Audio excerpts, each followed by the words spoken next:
Hello students, welcome to the online classes of Sardar Vallabhbhai Patel English Medium School Yaval. I am Kamini Bonde. Today we are going to learn Standard 6 Subject Geography, Lesson number 10, Human Occupations, Part 3. Think a little. थोड़ा सा सोचना है हमें. Who examines us when we fall ill? हमारे बीमार पड़ने पर हमारी जांच करने कौन आता है? हमारी जांच कौन करता है? Who checks our examination papers? हमारी परीक्षा की उत्तर पुस्तिकाएं कौन जांचता है? Who prepares the designs of buildings? मतलब इमारतों का आरेखन कौन तैयार करता है? नेक्स्ट है who produces machine and looks after their maintenance and repairs? मतलब यंत्र निर्माण, रख रखाव और मरम्मत कौन करता है? Look at the pictures in figure 10.2 carefully. We are learning the classification of occupations. See if you can answer the following question related to sugar production. मतलब देखो आकृति 10.2 के चित्रों को ध्यानपूर्वक आपको देखना है और हम व्यवसाय का वर्गीकरण सीख रहे हैं. क्या चीनी उद्योग से संबंधित निम्न उत्तर आप ढूंढ सकते हो? Okay, next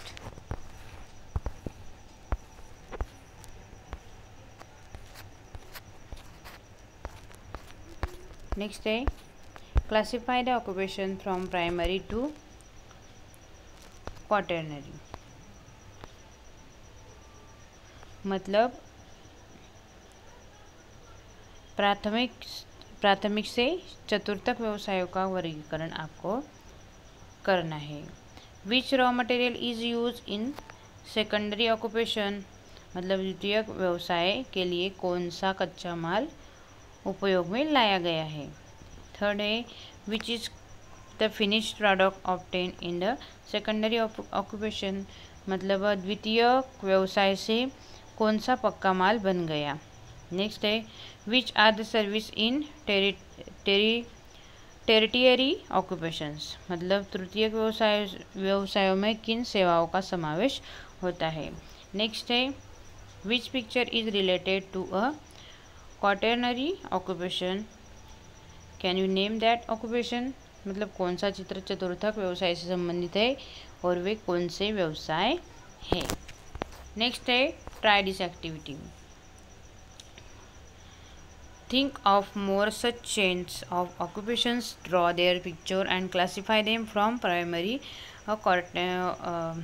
quaternary as above. मतलब हमारे व्यवसायों पर प्रकृति का भला क्या प्रभाव पड़ता होगा, ये आपको थोड़ा सोचना है और इसके लिए नीचे दिए गए मुद्दों पर विचार करना है और अपनी क्लास में डिस्कस करना है. और think and discuss. What effect does nature have on our occupation? Think a little, give a thought to the following issues, discuss them in the class, write 2 paragraphs about it.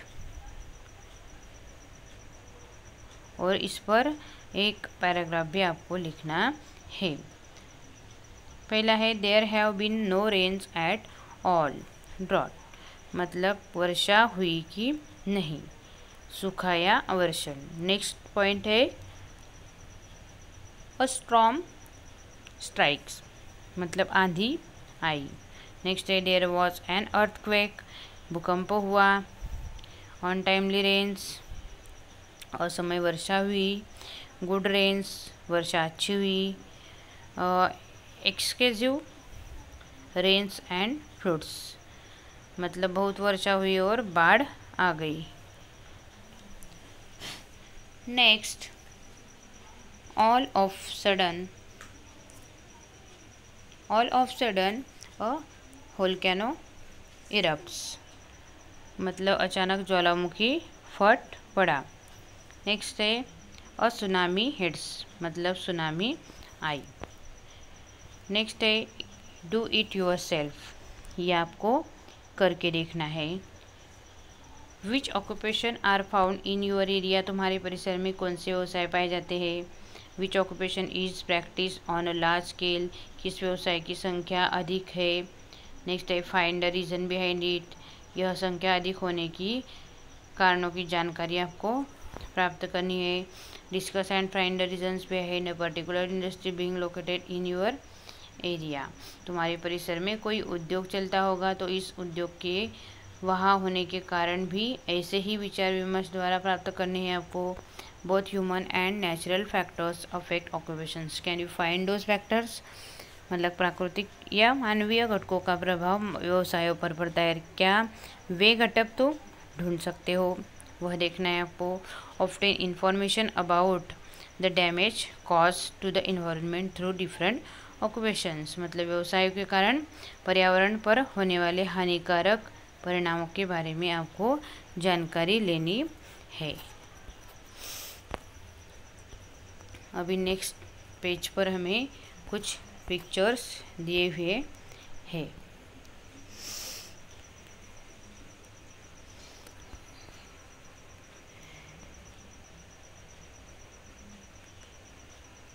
This is how we classify the human occupations, मतलब इस प्रकार हम मानवीय व्यवसाय का वर्गीकरण करते हैं। जो यहाँ पे हमें इस पेज पर दिए हैं वो क्या है, मानवीय व्यवसाय है, उसका वर्गीकरण अलग अलग तरह से यहाँ पे दिया है। Okay, different occupations are practice in different countries of the world, मतलब विश्व के सभी देशों में इनमें से कई व्यवसाय चलते हैं।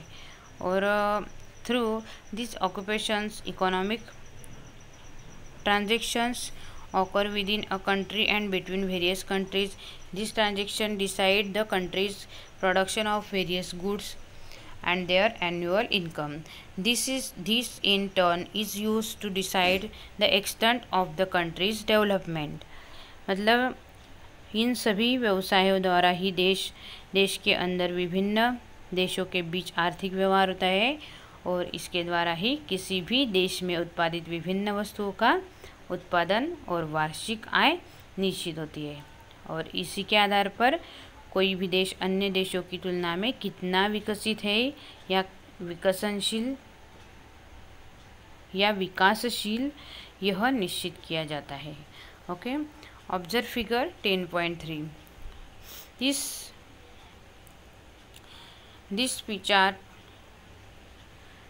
charts show the percentage of manpower engaged in various occupations in the countries of Bangladesh, United Arab Emirates, UAE and Turkey. Each chart shows the percentage of primary to tertiary occupations. Answer the following questions on the basis of the P charts. मतलब आकृति 10.3 का निरीक्षण करना है। बांग्लादेश, संयुक्त अरब अमीरात और तुर्की देश में विभिन्न व्यवसायों में कार्यरत जनसंख्या के आधार पर वृत्तालेख यहाँ पे बनाए गए हैं और इसका यह वर्गीकरण प्राथमिक व्यवसाय से लेकर तृतीय व्यवसाय तक का है और इन विभाजित वृत्तालेखों के आधार पर प्रश्नों के उत्तर आपको देने हैं। अभी 10.3 फिगर ये यहाँ पे हमें दी है, दिखाई दे रही है आपको, इस पर क्वेश्चन है वो देखेंगे हम क्या है। Which country has more man power engage in primary occupations, मतलब किस देश में प्राथमिक व्यवसाय में मनुष्य बल की मात्रा अधिक कार्यरत है। नेक्स्ट है which country has more man power engage in secondary occupation, किस देश की द्वितीयक व्यवसाय में मनुष्य बल की मात्रा अधिक कार्यरत है। नेक्स्ट है which country has more man power engage in territory occupation, मतलब किस देश के तृतीयक व्यवसाय में मनुष्य बल की मात्रा अधिक कार्यरत है। नेक्स्ट है which country has almost equal man power engage in all the occupations, मतलब वह कौन सा देश है जहाँ सभी व्यवसायों में कार्यरत मनुष्य बल की मात्रा लगभग समान है। Countries which have more man power engage in territory activities are considered to be developed countries, while countries which have more manpower engaged in primary activities are considered to be developing countries। मतलब जिन देशों में तृतीयक व्यवसाय में मनुष्य बल अधिक मात्रा में कार्यरत रहता है उन देशों को विकसित देश कहते हैं, और जिन देशों में प्राथमिक व्यवसाय में मनुष्य बल की मात्रा अधिक कार्यरत रहती है उन देशों को विकसनशील देश कहते हैं। Now rank the countries above from develop to developing. अब ऊपर दिए गए देशों को विकसित से विकासशील देशों के क्रम में रखना है। ओके, और यहाँ पे ये 10.3 फिगर दी है हमें। Percentage of man power engage in various occupations, मतलब विविध व्यवसाय में कार्यरत मनुष्य बल का प्रतिशत परसेंटेज में दिया है यहाँ पे। ओके, यहाँ पे हमारा ये लेसन फिनिश्ड होता है। ओके, आया समझ में आपको? ठीक है, थैंक यू डियर स्टूडेंट्स।